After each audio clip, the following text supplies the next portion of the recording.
महालक्ष्मीचा गुरुवार, महालक्ष्मी माता की जे महालक्ष्मीच्या गुरुवारची कहाणी आपण एका व्हिडिओत वाचलेली आहे. आता दुसऱ्या महालक्ष्मीचं महात्म्य वाचायचं आहे आपल्याला. महालक्ष्मी माता की जे, महालक्ष्मी माता की जे. आता आपण महात्म्य वाचू महालक्ष्मीचं.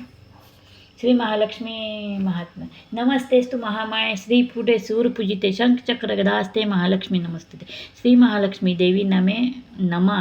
ओम श्री गणेशाय नमः. ओम नमा श्री गणेश गजानना गौरीसुता शिवनंदना सर्वेशा भव भयहरणा नम नाम माझे साष्टांगी. आता वंदिले श्री सरस्वती विद्यादाते भगवती विनाधरिणी ज्ञानवती जगन्माता विश्वाची. आता नमो या गुरुराया श्रीपाद वल्लभा दिगंबरा सुखदाता सद्गुरुराया. चित्तशुद्धी झाली. सर्व ग्रह देवगण सकल ऋषी मुनी संत सज्जन करुणितयांना नमन. ग्रंथ पठन प्रारंभ. ऐका तो भक्तांना महालक्ष्मी व्रत करूया कथन आचरित होई प्रसन्न. महालक्ष्मी तुम्हाला युगात श्रेष्ठ योग द्वापर परित सौराष्ट्र गोष्ट घडली साचार. आता श्रवण करावी. सौराष्ट्र राज्यात तेवी भरसवा नावाचा राजा राज्य करी. वेदांत पाठ करी. शूरवीर पराक्रमी. सूरजचंद्रिका नामे गुणी पतिव्रता त्याची राणी. रूपवती व सुलक्षणी दोघे प्रेमी आनंदी. उभयतांशी झाले अपत्य 8 सप्तपुत्र. 7 पाठोपाठ कन्यावरचे शेवटी शांबाला नाव तिचे. नगराबाहेर उद्यानात शांबाला होती खेळत. त्याच समयी राजवाड्यात चमत्कार झाला. माता महालक्ष्मी मने मनात जरी राहील राजगृहात तरी राजहस्ते जनांना सुख समृद्धी नांदेल. गेले मी गरीबा घरी एकटाच तो संपत्ती खर्चील सारी. इतर प्रजा बिचारी दारिद्र्यात राहील याचा विचार मनी करून वृद्धेचे रूप घेऊन काठी घेऊन राजसदन एके दिवशी निघाली. राजद्वारी ती आली. ती जशी एक दासी विचारे आधी मज सांग ऐसे तुझसे कोण हवे ते. मग सांग तू कोण, काय तुझे नाव ठिकाण, काय येण्याचे कारण. सर्व सांग नावे. उदारूपीला सांगे महालक्ष्मी भुवनेश ब्राह्मण माझे पती द्वारका नगरी द्वारकापुरी आम्ही राहतो कमल नाम असे मम. पूर्वजन्मी राणी तुमची पत्नी होती एका दारिद्र्य वैश्याची. प्रतिदिन या दोघांची भांडणे होत चालती. वैश्य अत्यंत रागीट रोज पत्नीस मारीत असे. नाना प्रकारे छळीत असे. अन्नपाणी मिळेना म्हणून ती अति रागाने पडे घरा बाहेर रागाने मटकू लागली. राणे वने दयामज उपजले. तिचे या समीप मी गेले. कारण दुःखात विचारले. समाधान तिचे केले उपदेश देऊन. जेव्रत सुख संपदा देते ऐसे थोर महालक्ष्मी होतं. सांगितले मी ती येते. पूजाविधी सर्वही मी सांगितले जैसे. श्रद्धा भक्तीने तैसे महालक्ष्मी होतं ती करत असे. श्री महालक्ष्मी झाली प्रसन्न. दारिद्र्य त्याचे संपूर्ण नाही उरले काही भांडणं. संतती संपत्तीने घर भरून आनंदी आनंद झाला. मागुती यथाकाली ती दोघे मृत्यू पावली. व्रत पुण्य कामे आली. महालक्ष्मी लोकी सुखाने महालक्ष्मी व्रत केले. जितके वर्ष वैभव आता तितकी 1000 वर्ष. आता राजकुळी कर्मवर्ष जन्म लाभला तयाशी. विलास भोग सगळा सदोदित मेय राणीला भुलून त्या ऐश्वर्याला विसर व्रताचा पडला असे. श्री महालक्ष्मी व्रताचे स्मरण द्यावे राणीचं म्हणून. येथे आले मी जाण सांगे व्रत तव राणीशी. ऐकून तिचे भाषण दासीचं विस्मय वाटवणं. विचारी वृद्धेचा आपण माहिती श्री महालक्ष्मी व्रताची. जोडून या दोन्ही हात वृद्धेशी दासी विनवित म्हणे सांगावे श्री महालक्ष्मी व्रत करावे कैसे केव्हाय. वृद्धरूपधारी महालक्ष्मी ती प्रसन्न तिसी झाली होती म्हणून व्रताची माहिती केली कथन तिची. मार्गशीर्ष अति पवित्र मास पुण्यकर्म आरंभण्यास तोच योग्य महालक्ष्मी श्री महालक्ष्मी व्रतास प्रतिवर्षी सर्वदा. मार्गशीर्षात प्रति गुरुवारी आपण राहावे. व्रतधारी मन ठेवावे. शांतभारी सदाचारी असाल. भरला कलश घेऊन पैसे सुपारी दुर्वा घालून बोटे हळद कुंकू लावून कलशाची चारव्यात डाळ्या घ्याव्या. 5 झाडांच्या कलशात नीट ठेवायचा. पैसा 1 तांदळाचा स्वच्छ पाटावर पसरा. भूमी थोडी सारवावी. पाटाची बैठक नीट भोवती रांगोळी काढावी. कलशवरी ठेवावा. महालक्ष्मी देवेनं पाटाची म्हणून श्री महालक्ष्मी देवी पूजने दूध फळे मिष्टान्न ठेवी अर्पण करावा नैवेद्य. मग आरती ओवाळीनं मनोभावे प्रार्थना करावी. श्री महालक्ष्मीचे विदित करावी मनोभाव कामना आपली. हे माते ओवाळीनं मनोभावे प्रार्थना करावी. ते महालक्ष्मी भगवती यथाशक्ती यथामती सेवा अर्पिली ती तुझ प्रती मान्य करून घेत. आम्ही बालके अज्ञान अपराध पोटी घालून झडकरी ये धावून आम्हा होई प्रसन्न.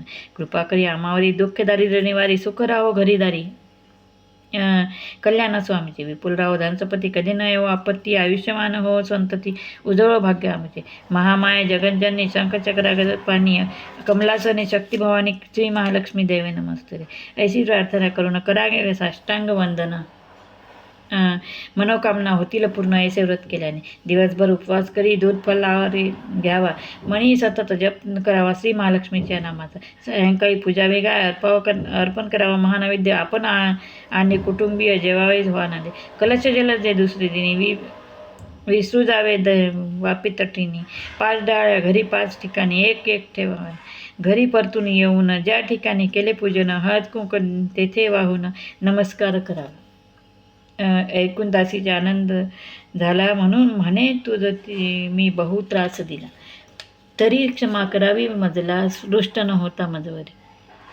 आता राणीपाशी जात तुझा निरोपती जशी, तू जराशी थांब येते येईन राणी झटकर. परंतु राणीस धनाचा गर्व झाला, वैभवाचा निरोप समजला. वृद्धीचा आली तेथे तोऱ्याने, म्हणे थेरडे विकारीन, चालू लाग त्वरित इथून ऐंदे काय उरले गासी व्रताची रडगाणी. महालक्ष्मी म्हणाली त्या राणीला, वैभवास तुझं गर्व झाला, उन्मत्तपणा अंगी आला, विसरलीस का पूर्वस्थिती. अतिशुभ दिन आजचा असे हा जाण श्री महालक्ष्मीचा, केलाच अपमान माझा भोगशील फळ त्याचे. शापवचन ऐकून क्रोधायमान झाली राणी, म्हातारीच केली मारहाणी अर्धात बोलली. न थांबता तेथे क्षणभरी जावे स्वस्थाना सत्वरी. महालक्ष्मीनं मनी विचार करी जरठ रूपिणी. महालक्ष्मी निघाली तेथून, शांबाला मिळाली स्मरून, योगायोगे भेटल्या दोघीजणी सुदैवता कन्याची. महालक्ष्मी सांगे राजकन्याला प्रकार प्रसारी जो घडला, वाईट वाटे शांबालेला क्षमा तिची याचिली. पाहून ती बालास आलस आला कळवळा, श्री महालक्ष्मी व्रताचा विधी तयार केला कथन संपूर्ण. मार्गशीर्षातला तो दिवस गुरुवार होता प्रथम, म्हणून पूजे लक्ष्मीनारायण राजकन्याने यथाविधी. शेवटचा मग गुरुवार. महालक्ष्मी प्रसन्न तिजवर, मनातली इच्छा सारी परिपूर्ण झाली. एक सिद्धेश्वर नामे राजा, मालाधर सुपुत्र त्याचा.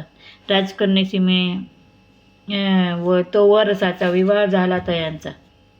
राजकन्या सुखी मनात नांदू लागली. आनंदात महालक्ष्मीच्या मातेने कृपेने धनवैभव विसावले. इकडे भद्रसभा नृपवर सुरचंद्रिका राणीवर लक्ष्मी कोप होई दुर्धर, म्हणून दारिद्र्य झाले. हा म्हणता गेले धन वैभवी झाले नष्ट. 18 विश्व दारिद्र्य स्वप्न, अन्नांना दशा झाली. होता हो कृपा महालक्ष्मीचा, मात्र चाले ना कोणाची. फळे आपल्या कर्माची व्हावीच लागते. म्हणून राजा राणी ती दुःख क्षणोक्षणी भोगते. हाल निश्चिती न होता ती करावे काय सुचेना. मग विचार केला ती पतीला अर्जवे म्हणे, जामाता आपल्या असल्याचे भला असल्याचे सहाय्यतया मागावे. जावे त्याच्या राजमंदिरी, दुर्भाग्य सांग कानावारी. दया उपजेल अंतरी काही द्रव्य देईल. त्याचप्रमाणे निघे राजा राजधानीस आला, जावयाच्या बैसला काठी नदीच्या विश्रांतीस. काही दासी राजगृहाती तेथे येथे भराव्यास जग. भद्रसव्याला पाहुणी मलूल चौकशी केली तयारी. कुठून आला आपण, कोणाच्या आहात, कोण आपले शुभ नामस्थान सर्व सांगामध्ये. वन्नी विलसे राजलक्षण परिदशा दिसे हिंदीन, सत्य सत्य काय कथन आता आपण सत्वय. तयाशी नृपावंत कथियले नाते गाते सर्व. नवल वाटून घेतली, धाव गेल्या परत परने. शांबालेला राजगृहात पित्याला कळविला वृत्तांत. आश्चर्य मोठे वाटत वृत्त कळतात येतं. मग तिने काय केले, दासी मेनकास बोले वस्त्रभूषणासह पाठविले आणायास पित्यास. राजवादी येता भरसवा सत्कार त्याचा केला. तेव्हा दासदासी करण्यासेवा होते तत्पर सर्व. भोजन पंच पक्वानाचे रिजवावयामन राजाचे. गीतवाद्य नर्तनाचे कलाकार सिद्ध होते. ते राहून तेथे काही दिवस स्वीकारून कन्याच्या आतिथ्यास वाद्य नर्तनाचे कलाकार सिद्ध राहून तेथे काही दिवस परतून आपल्या जाताना कन्याने सांचा हंडा भरून द्रव्याचा दिला हाती पित्याच्या आदराने प्रमाणे. संतोष झाला राजास, येऊन पोचला स्वधामास म्हणे आपल्या पत्नीसह पहाड द्रव्य आणले. हांडा उघडून पाहिला, चमत्कार घडून आला.